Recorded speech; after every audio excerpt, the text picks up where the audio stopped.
नमो सिद्धाणं नमो आयर्यानं नमो वज्रायानं नमो लोये सौवसाहुनम्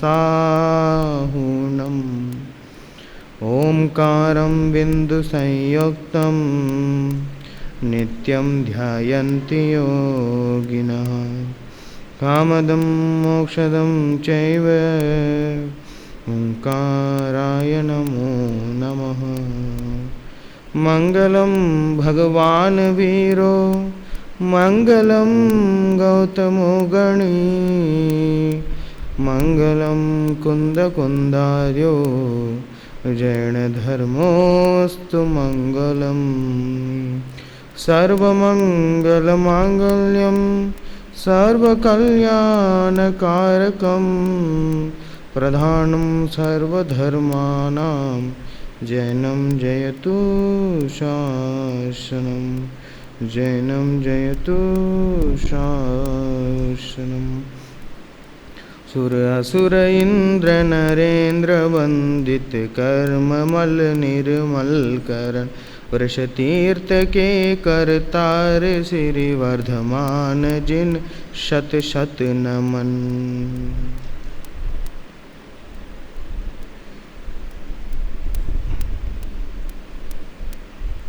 मंगलमय मंगल करण वीतराग विज्ञान नमो ताहि जाते भये अरहंतादि महान करि मंगल करि हो महान ग्रंथ करण को काज जाते मिले समाज सब पावे निज पद राज।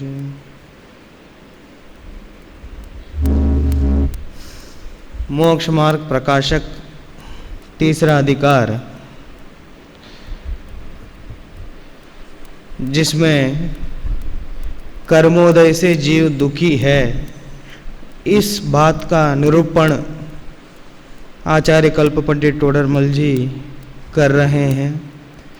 दर्शन मोह से होने वाली प्रवृत्ति, चारित्र मोह से होने वाली प्रवृत्ति, अंतराय कर्म से होने वाली प्रवृत्ति, यहाँ तक की बात अपन कर चुके हैं।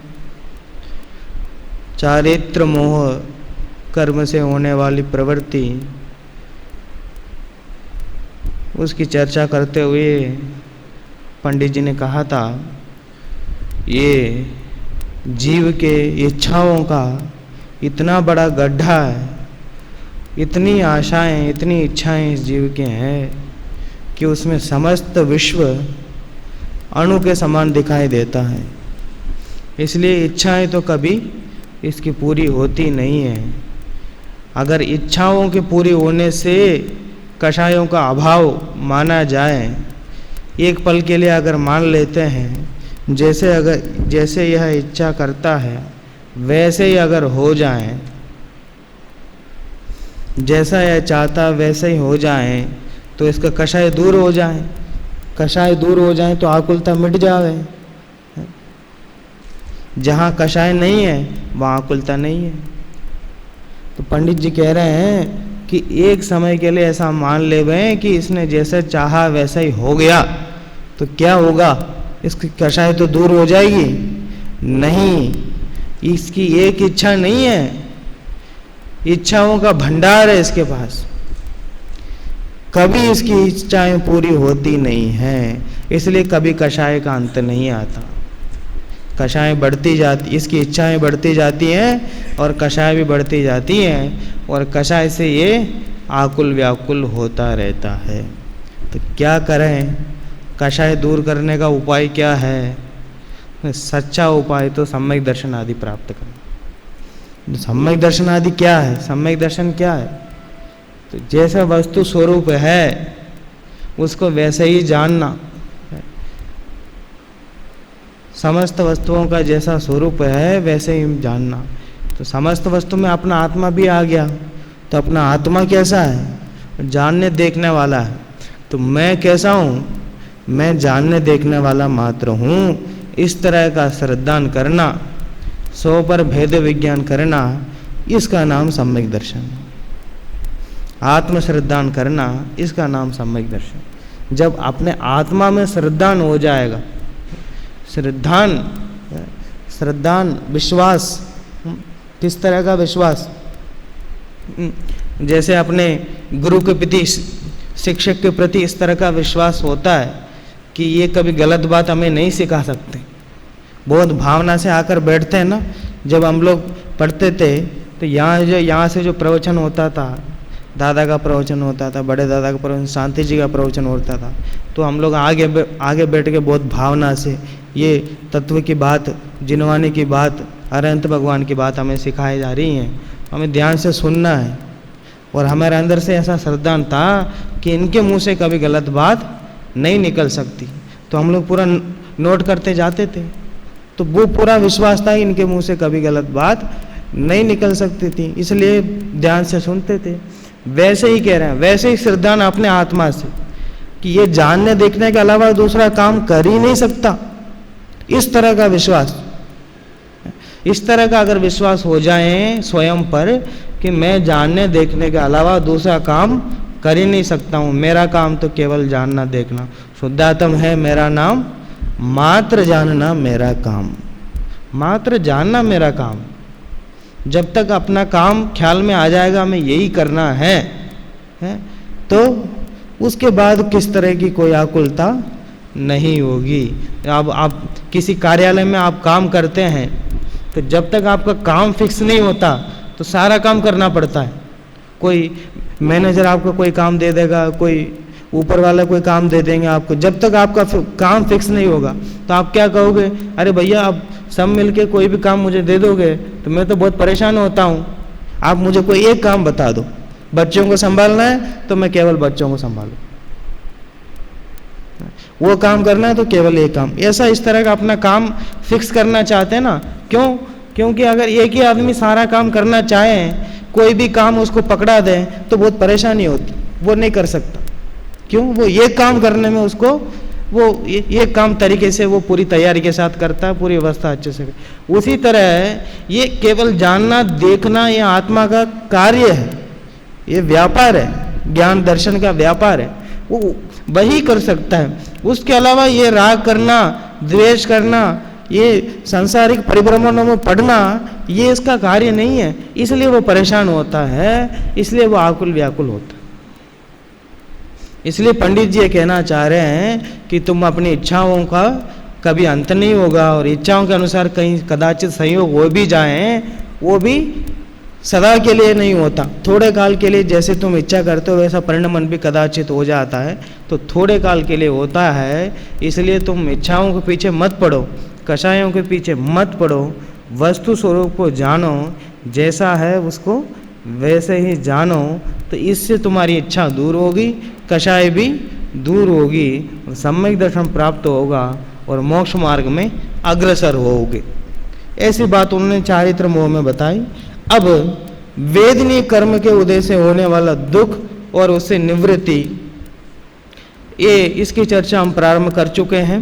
इसमें साता वेदनीय और असाता वेदनीय दोनों की चर्चा, पेज नंबर 58 दोनों के अपन चर्चा कर चुके हैं। प्रारंभ में उन्होंने असाता के माध्यम से अनिष्ट वस्तुओं का संयोग होता है।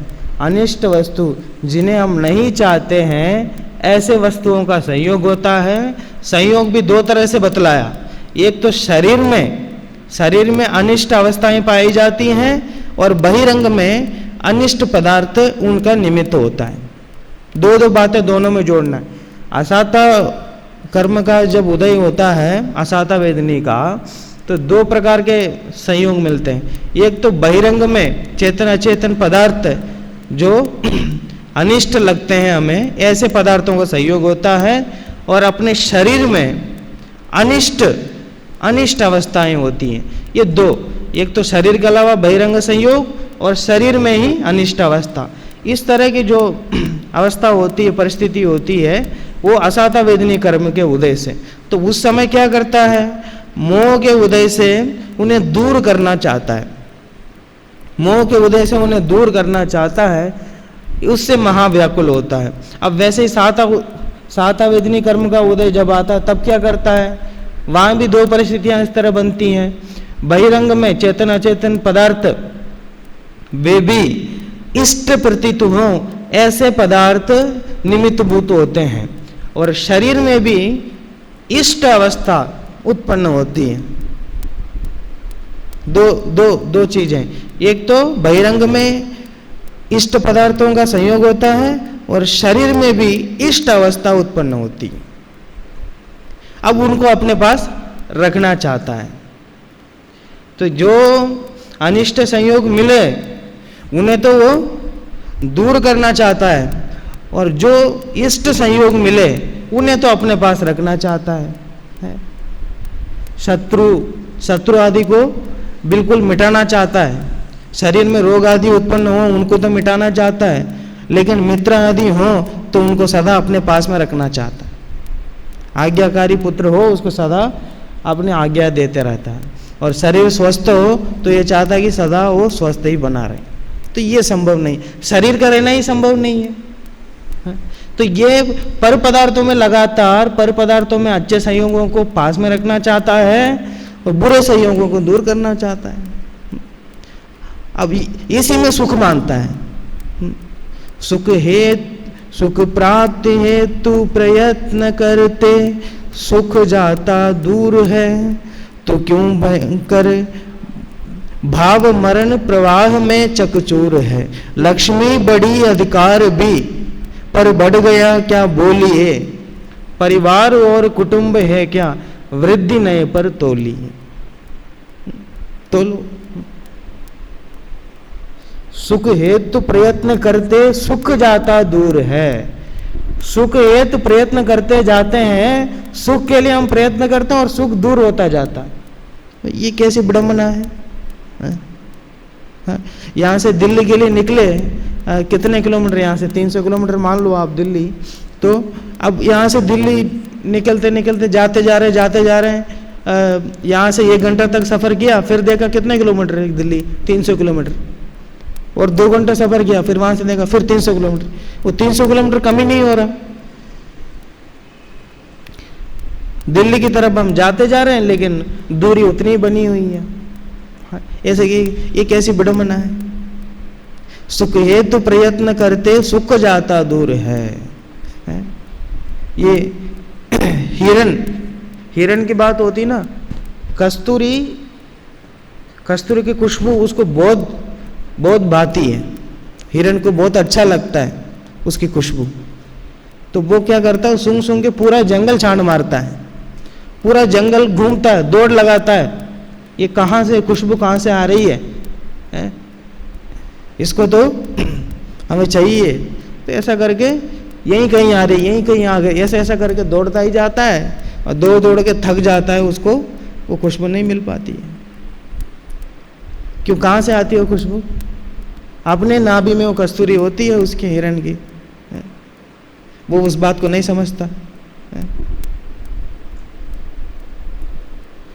तो ऐसे ही जो आत्म स्वभाव में, आत्मा में ही अनंत सुख है, लेकिन ये जीव क्या करता है, परद्रव्यों के संयोग में इष्ट संयोग को अपने पास रखने में और अनिष्ट संयोग को दूर करने में सुखी मानता है, उसी से सुखी मानता है, इसलिए दौड़ लगाता है। ये भी परद्रव्यों के प्रति दौड़ लगा के थक जाता है, लेकिन उसे सुख नहीं मिलता।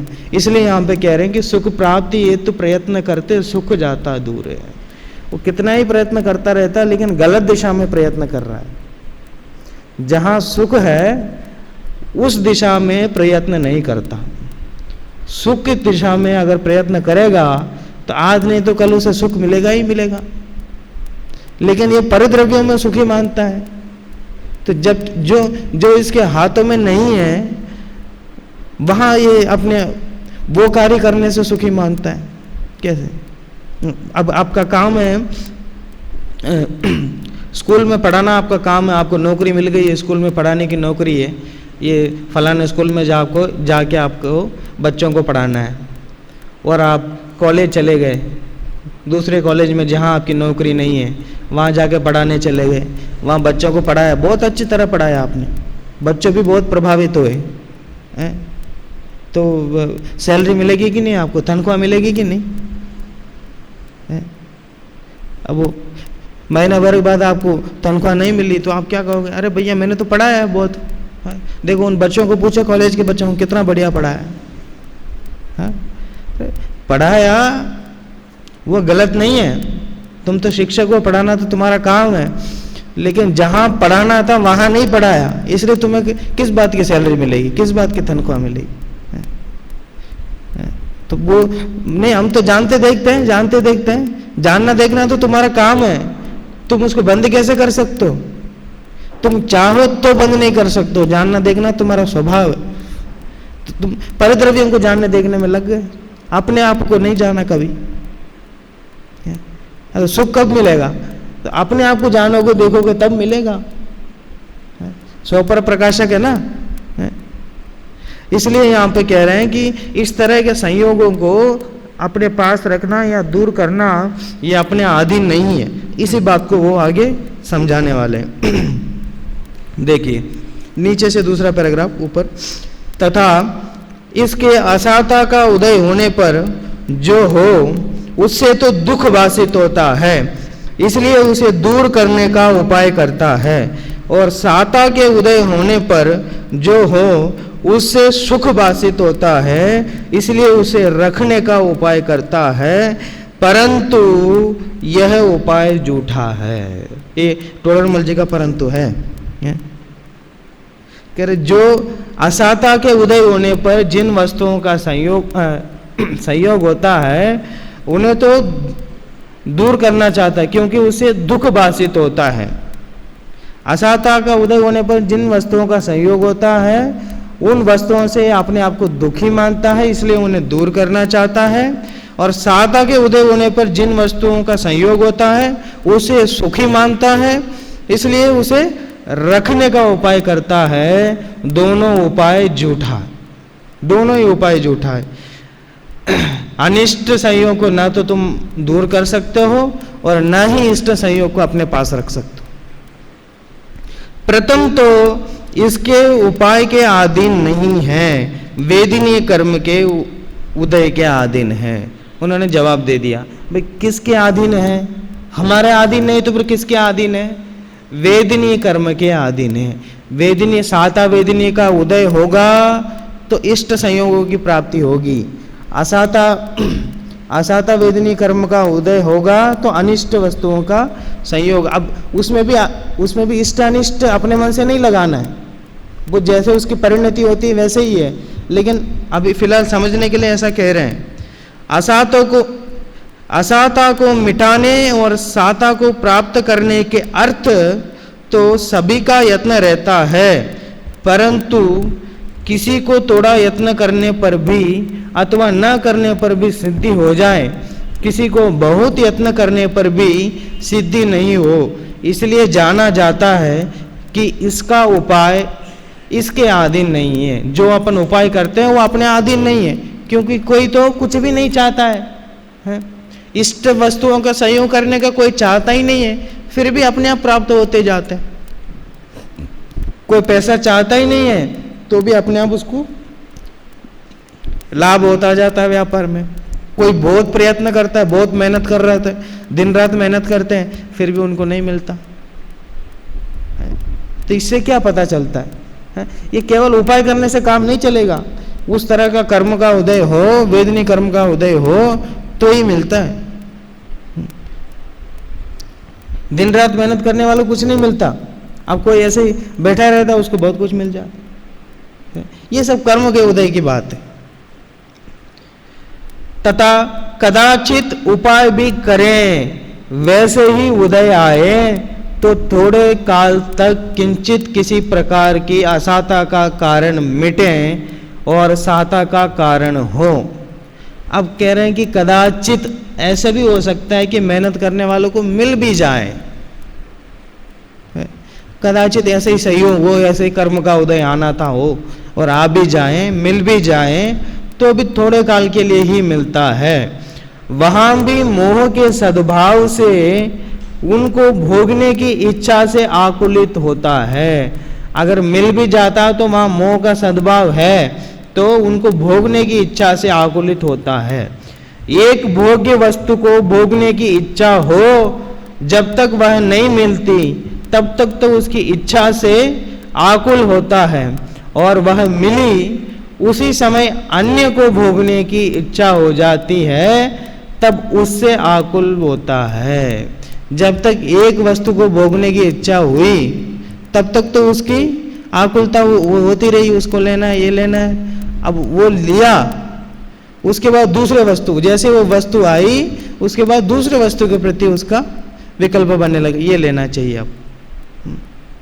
अब वो कार, छोटी कार खरीदा उसने है, अब वो 2-3 दिन चलाया, उसके बाद देख लिया भाई इससे भी बड़ी कार होती है, अब ये लेंगे अपन, इसको बेच के वो ले लेंगे।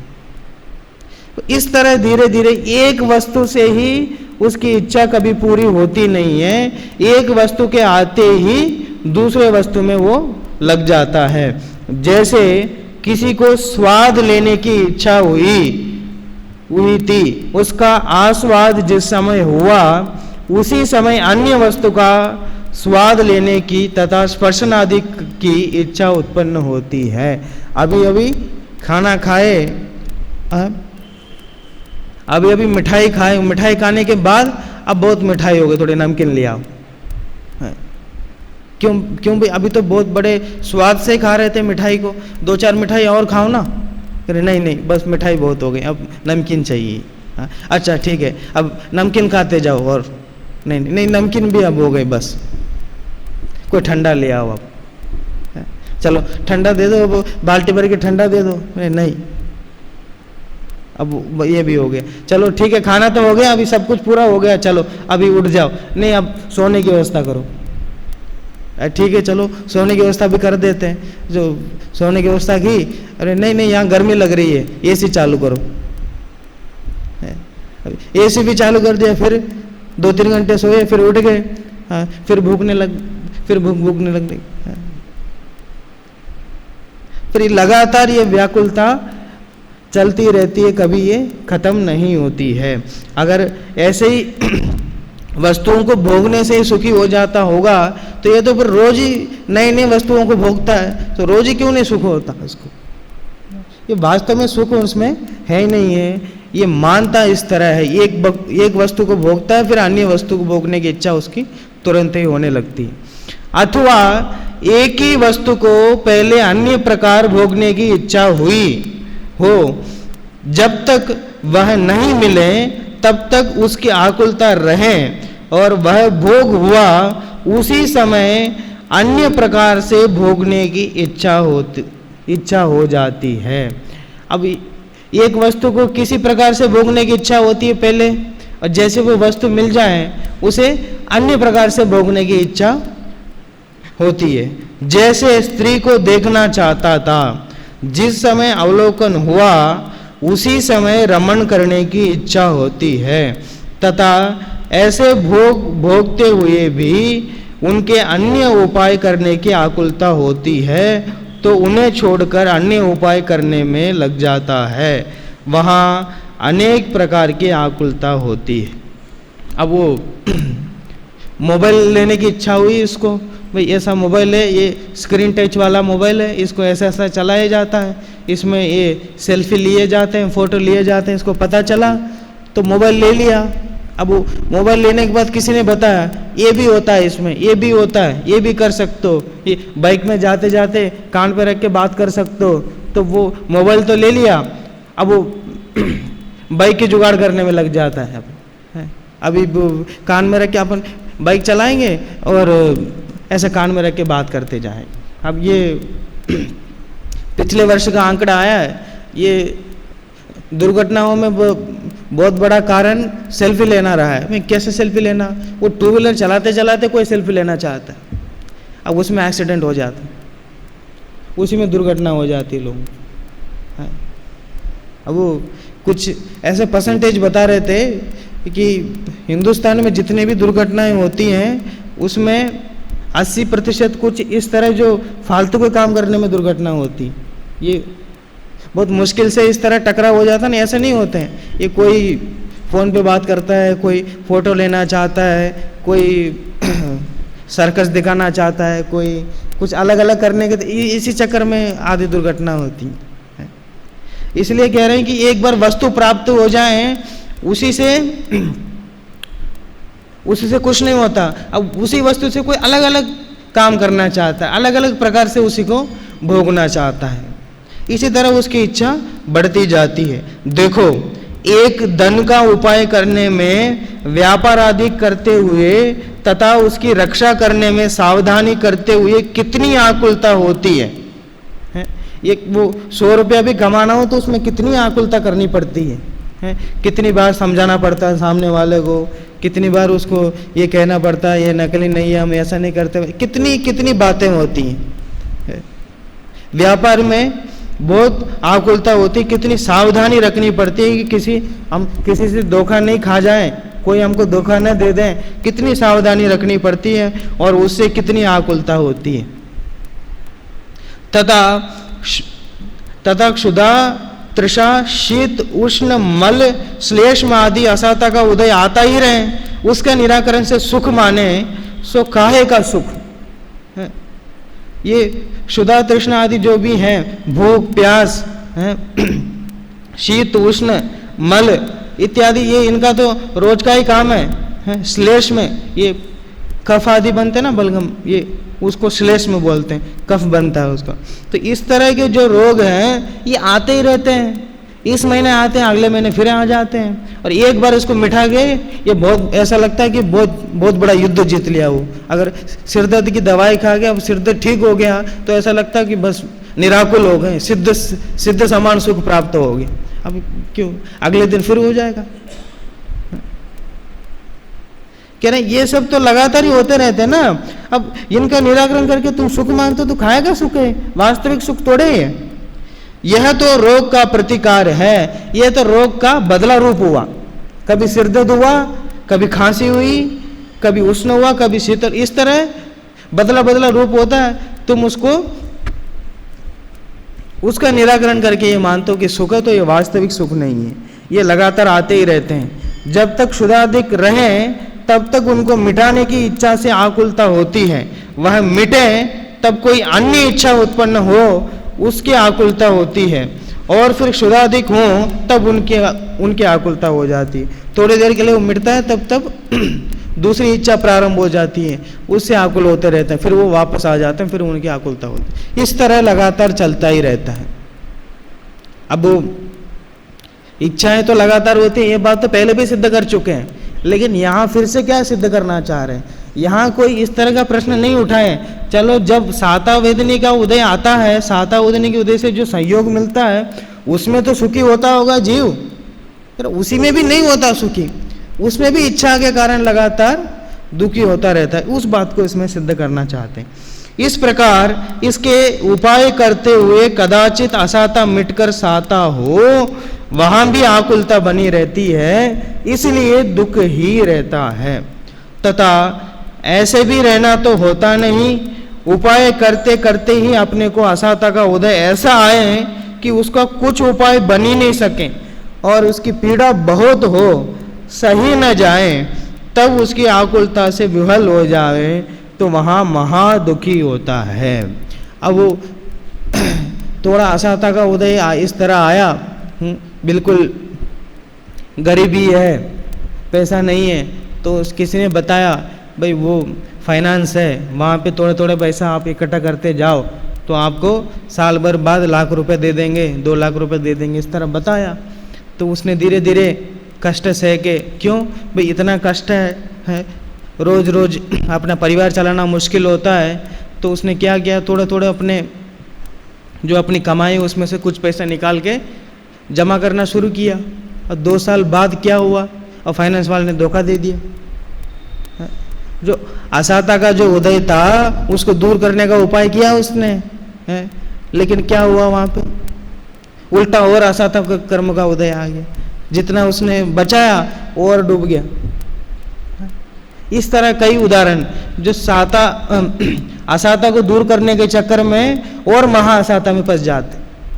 थोड़ी सी पीड़ा जो होती है उसको दूर करने के चक्कर में बहुत पीड़ा में डूब जाते। इसी तरह इस संसार में साता का उदय तो किसी पुण्य के उदय से किसी के कदाचित ही पाया जाता है। बहुत जीवों के बहुत काल तक असाता ही का उदय रहता है, इसलिए जो उपाय करता है वे झूठे हैं। साता उदय का, साता कर्म का उदय, साता वेदनी का बहुत कम लोगों को रहता है। अनेक लोगों को असाता का ही उदय रहता है। शरीर आदि में रोग होते हैं या फिर परिवार आदि इस तरह का संयोग मिलता है, उनमें अपना कुछ वश नहीं चलता, अपने पुत्र अपनी बात नहीं सुनता। ये ऐसा होता है कई लोगों को, वो अपनी बात नहीं सुनते, वो हमेशा चिंता में लगे रहते हैं, इसका क्या होगा, इसका क्या होगा। वो दादा बोलते हैं ना, उदाहरण देते हैं, मैंने अपने पुत्र को 25 वर्ष तक पढ़ाया, 25 वर्ष तक उसको बड़ा किया, 25 वर्ष तक पढ़ाया बड़ा किया, तो कितने वर्ष में बड़ा किया? 25 ही वर्ष में किया ना। अगर 24 वर्ष में तुमने उसको 25 वर्ष को किया होता तब तो मानते भी तुमने कुछ किया है। वो 25 वर्ष अगर तुम कुछ नहीं करते तो भी 25 वर्ष का तो होता ही होता है ना। वो इस तरह है कि यहां भी साता का उदय बहुत कम है। हर जीव को वो लगातार खाना खाना ही पड़ता है, पानी पीना ही पड़ता है, प्यास लगने लगती है, उसकी व्यवस्था, भोजन की व्यवस्था करनी पड़ती है, उसके लिए आकुल होना पड़ता है, कपड़े आदि की व्यवस्था ये सब करनी ही पड़ती है उसको। वो सोने के लिए अच्छी हवा चाहिए, गर्मी लगे तो नींद नहीं आती है, पसीने आते हैं तो बुरा लगता है। ये सब रोज का ही काम है, इसमें आकुल व्याकुल नहीं होते क्या? एक दिन नहीं नहाए तो शरीर से दुर्गंध आने लगता है, तो ये सब रोज का ही काम है अपना। असाता का ही अधिक है, मल से भरा शरीर है, ये रोज का ही काम है इसका। अच्छा, ये जो भोग्य वस्तु मिलते हैं साता उदय के, साता वेदनी के उदय से, उन्हें भी वो लगातार नहीं भोग सकता। अब वो टीवी उसने ले लिया, बहुत बड़ी टीवी, कौन सी 32 इंच 63 कितनी इंच की आती है, बड़ी टीवी ले लिया उसने। अब ठीक है, टीवी तो ले लिया भाई, बैठ जाओ अब टीवी के सामने, कितने घंटे तक देख सकते हो लगातार? अब वो पूरे 24 घंटे देख सकता है क्या लगातार बैठ के टीवी? नहीं। अब टीवी ले भी लिया, अब जो सीरियल ये पसंद करता है वो सीरियल केवल आधा घंटे के लिए आता है दिन भर, पूरे 24 घंटे वही सीरियल लगातार थोड़ी चलाता है कोई। अब जो उसमें आता है वही देखना पड़ता है, और लगातार देखें तो आंखों में दिक्कत हो जाए, आंखों में समस्या आ जाए। तो अगर कदाचित थोड़े बहुत कोई साता वेदनी कर्म के उदय से जो सहयोग मिल जाता है, उसको भी भोगने की ताकत नहीं है, असाता ही उसमें प्रधान है, असाता का ही उदय अधिक है, साता का तो किंचित किसी जीव को थोड़े बहुत पाया जाता है। इसलिए असाता को दूर करने का जो उपाय करता है झूठे हैं, वो कितने ही दूर करना चाहें वो दूर होते नहीं है। संसार में असाता प्रधान है। अथवा अगले पेज पे 60 नंबर पेज पे, अथवा बाह्य सामग्री से सुख दुख मानते हैं सो ही ब्रह्म है। सुख दुख तो साता असाता के उदय होने पर मोह के निमित्त से होते हैं। अब और गहरी बात कर रहे हैं और गहराई में जा रहे हैं। बाहर के वस्तुओं से सुख दुख का कोई कारण नहीं है। साता असाता के उदय होने पर जैसे मोह से परिणाम होते हैं अंतरंग में, वो परिणाम सुख दुख का कारण है। कैसे? ऐसा प्रत्यक्ष देखने में आता है, लक्ष्य धन के धनी को सहस्र धन का व्यय हुआ तब वह दुखी है, और शत धन के धनी को सहस्र धन हुआ तब वह सुखी मानता है। लखपति आदमी को 1000 रुपया की हानि हुई, लखपति आदमी को 1000 रुपये की हानि हुई तो वहां तो दुखी हो गया, क्यों भाई 1000 रुपये का नुकसान हो गया मेरा। और जो 100 रुपये कमाता है रोज, उसको 1000 रुपये का लाभ हुआ तो बहुत सुखी मानता है। 1000 रुपए की हानि उसको हुई, 1000 रुपए का नुकसान हुआ तो वह तो दुखी हो गया। वही 1000 इसको मिले तो ये सुखी हो गया। 1000 रुपए में कोई दुखी हो जाता है, कोई सुखी हो जाता है। बाह्य सामग्री तो उसके इससे 99 गुनी है, अथवा लक्ष्य धन के धनी को अधिक धन की इच्छा है इसलिए वह दुखी है, और शत धन के धनी को संतोष है इसलिए वह सुखी है। तथा समान वस्तु मिलने पर कोई सुख मानता है, कोई दुख मानता है। जैसे किसी को मोटे वस्त्र का मिलना दुखकारी होता है, किसी को सुखकारी होता है। किसी को मोटा वस्त्र मिलता है तो अच्छा लगता है, किसी को बुरा लगता है। मिठाई किसी को पसंद है, किसी को नहीं पसंद। कोई वो कहते हैं ना, भाई मैं तो इंजेक्शन लगवाने से बहुत डरता हूँ, मुझे इंजेक्शन से बहुत डर है। दवाई तो मैं कितनी भी खा लूँ, आप दवाई दो 10-15 खा लूँगा मैं, लेकिन इंजेक्शन नहीं लगाऊंगा। और कोई बोलता है मैं इंजेक्शन तो लगवा लूँगा लेकिन दवाई नहीं खाऊंगा, मुझे उल्टी हो जाती है तुरंत। अब इंजेक्शन लगाने की क्रिया से कोई अपने आप को सुखी मानता है, कोई दुखी मानता है। इंजेक्शन तो आप लगा दो, 2-3 भी लगा दो, कोई चल जाएगा। कोई कहता नहीं, हम तो सुई देख के ही भाग जाते हैं वहाँ से। वो एक ही क्रिया है। अब दोनों ये जानते हैं बराबर के इंजेक्शन लगने से अब वो शरीर रोग ठीक हो जाएगा, ऐसा जानते हुए भी उस क्रिया से कोई पसंद नहीं करता, उसे दूर भागता है, अब कोई लगवा लेता है। तो ये इसका मतलब क्या है? जो बाह्य वस्तु है, बाह्य संयोग है, उनसे कोई सुखी दुखी नहीं है, उनसे कोई सुखी दुखी नहीं है। उनके प्रति अपना मोह का परिणाम कैसा है, उससे है सुखी दुखी। अपनी आज्ञा नहीं मानने वाले पुत्र से पिता बहुत दुखी है।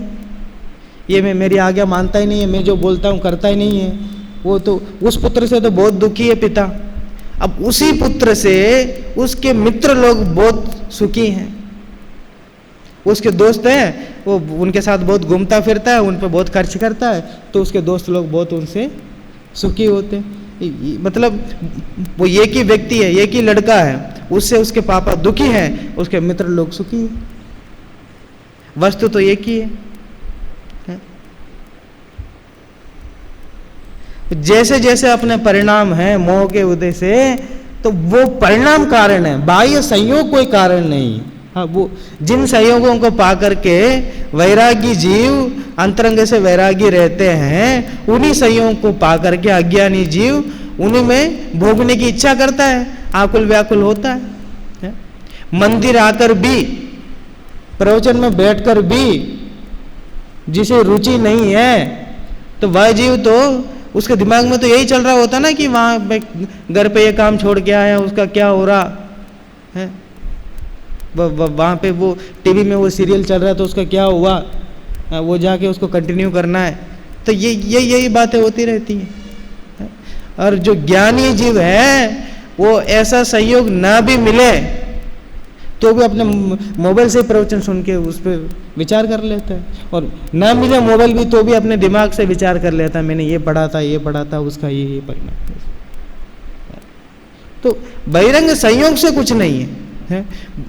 वही इसमें, वही समव शरण में आदिनाथ भगवान की प्रथम तीर्थंकर उनकी दिव्य धनी खिर रही है।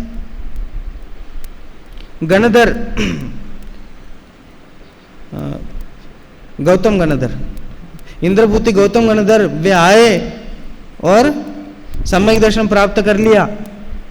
और मारीची बोलो, अब वो थोड़ा विशेष प्रवचन किए होंगे आदिनाथ भगवान ने, ये भाई बाहर से आए हैं, बड़े विद्वान हैं, इनको अपन विशेष प्रवचन करते हैं, ये तो अपने घर में रहता है मारीच, इसको क्या, इसको तो अपन बाद में भी कुछ भी समझा सकते। ऐसा कोई भेदभाव किए होंगे ना उन्होंने।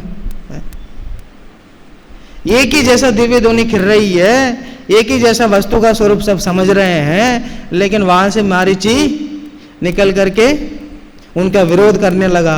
लेकिन जो विरोध करने के उद्देश्य से आए वे सम्यक दर्शन प्राप्त कर लिए और गणधर बन गए। बोलो, संयोग एक ही है, वस्तु एक ही है, वहाँ एक ही परिस्थिति है।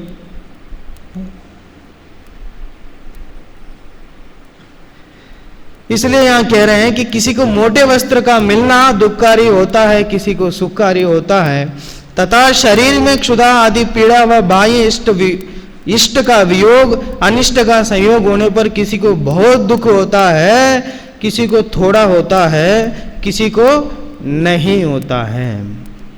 इसलिए सामग्री के अधीन सुख दुख नहीं है।